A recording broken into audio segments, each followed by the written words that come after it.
మోసాలతో గద్దెనెక్కిన చంద్రబాబు ప్రభుత్వం రాష్ట్రంలో ప్రజాస్వామ్యాన్ని కూనీ చేసిందని వైసీపీ జిల్లా అధ్యక్షుడు అనంత వెంకట్రామరెడ్డి ఆగ్రహం వ్యక్తం చేశారు. కళ్యాణదుర్గంలోని శ్రీనివాస కళ్యాణ మండపంలో వైఎస్ఆర్సీపీ నియోజకవర్గ సమన్వయకర్త డాక్టర్ తలారి రంగయ్య ఆధ్వర్యంలో గ్రామ వార్డు స్థాయి సంస్థాగత నిర్మాణ కార్యక్రమం సన్నాహక సమావేశం నిర్వహించారు. ఈ సమావేశానికి ముఖ్య అతిథులుగా హాజరైన అనంత వెంకట్రామరెడ్డి మాట్లాడుతూ పోలీసు, రెవెన్యూ వ్యవస్థలను గుప్పెట్లో పెట్టుకుని అమాయకులపై అక్రమ కేసులు బనాయిస్తున్నారన్నారు.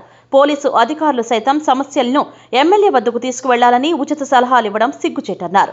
అక్రమంగా కార్యకర్తలపై కేసులు పెడితే ఊరుకునేది లేదని హెచ్చరించారు. ఈ నేపథ్యంలో పార్టీ సంస్థాగత కమిటీలను ఫిబ్రవరి 15వ తేదీలోపు పూర్తి చేసి మార్చి నుంచి ప్రజా కార్యక్రమాలతో నిరంతరం ప్రజలతో మమేకమై కొనసాగుతామన్నారు.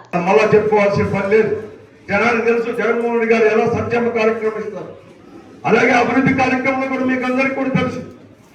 అలా కూడా కొత్తగా చెప్పాల్సి లేదు. ఈ రోజంతా చెప్పుకుంటున్నారు. నిన్నగాక మొన్న వచ్చిన శాసనసభ్యుడు కళ్యాణదుర్గం శాసనసభ్యుడు కావచ్చు, లేకపోతే మాజీ మంత్రి రాయదుర్గం శాసనసభ్యుడు కావచ్చు.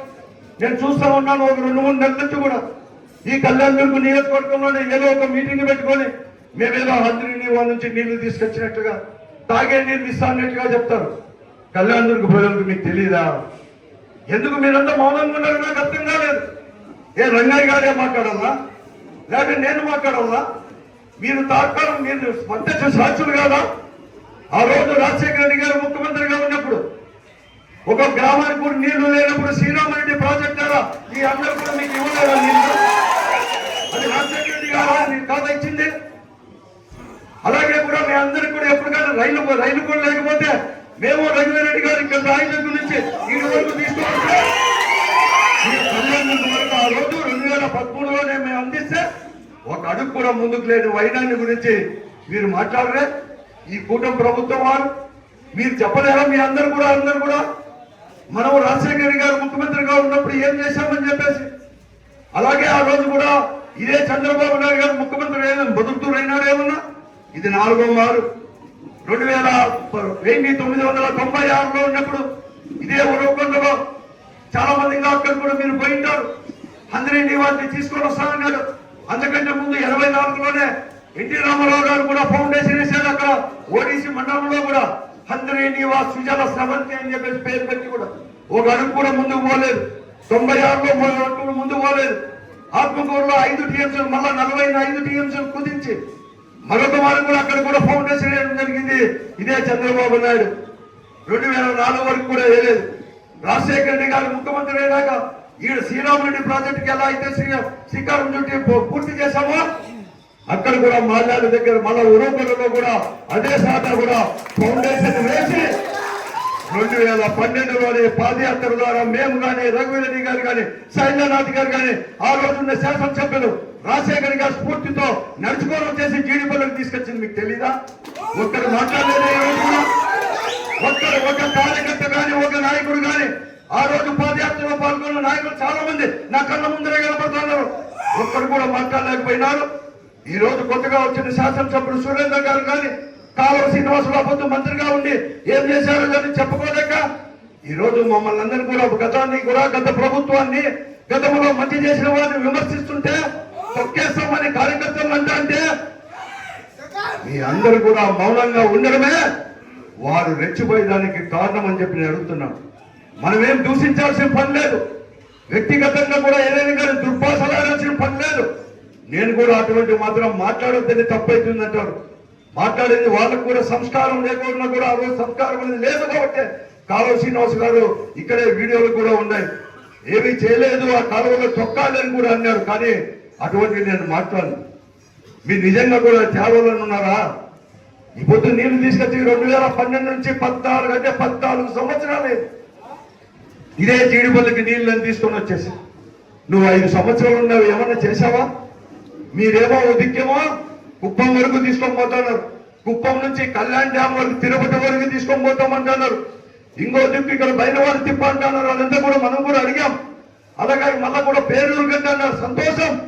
కానీ నీళ్లు ఇన్ని తీసుకొని పోయేది బాగా పొడిగించుకుంటా పోతానే ఉన్నారే.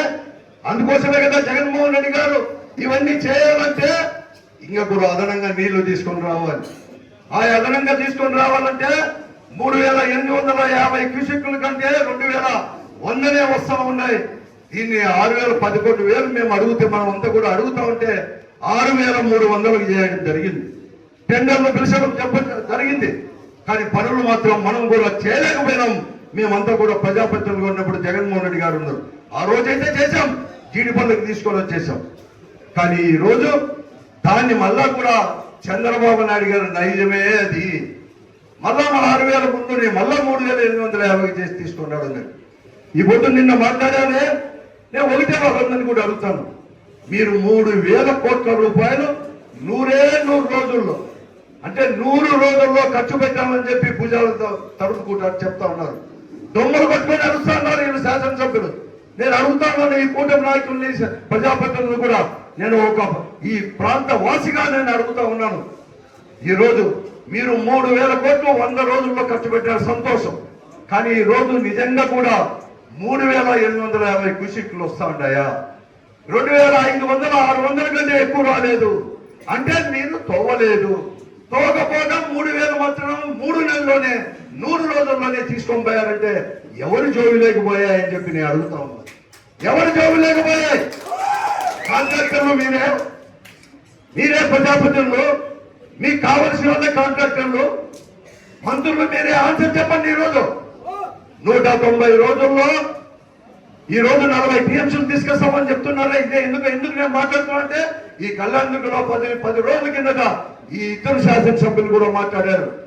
రాయదుర్గం అని కళ్యాణదుర్గం కూడా. అదే ఉమ్మా గారు కానీ రంగయ్య గారు కూడా ఇంతవరకు చెప్తా ఉండేది. నేను అడుగుతా ఉన్నాను ఈ రోజు కూడా. ఈ రోజు నిజంగా కూడా 190 రోజులు తీసుకొచ్చి 63 టీఎంసీలు తీసుకొని రావాలి. 40 టీఎంసీలు తీసుకొని వచ్చేశారు. ఎందుకంటే 11,700 క్యూసెక్కుల నీళ్ళైతే 1 టీఎంసీ. మీరు అలాగే కూడా మీరు ఎంచుకుంటే 11,000 క్యూసెక్ వస్తే 1 రోజులో వస్తాయి 1 టీఎంసీ. ఈ రోజు 3,850 క్యూసెక్లు వస్తే 3 రోజుల్లోనే 1 టీఎంసీ వస్తాయి. అంటే 63 టీఎంసీలు రావాలి. 40 టీఎంసీలు వచ్చాయి. దానికి చెప్పాల్సిన బాధ్యత, ఆన్సర్ చెప్పాల్సిన బాధ్యత ఈ ఇద్దరు ప్రజాప్రతినిధులకు ఉంది. ఈ జిల్లా మంత్రి కేశవ్ గారికి ఉంది. అలాగే అధికారులు, జిల్లా అధికారులు, ఇంజనీర్లకు ఉంది. లేకుంటే మీరు అవినీతి చేసినట్లే మొత్తం అవినీతి పరులుగా కూడా ఈ చరిత్రలో కూడా పుట్టలకెత్తారని చెప్పేసి కూడా నేను హెచ్చరిస్తున్నాను సుమా. ఎందుకు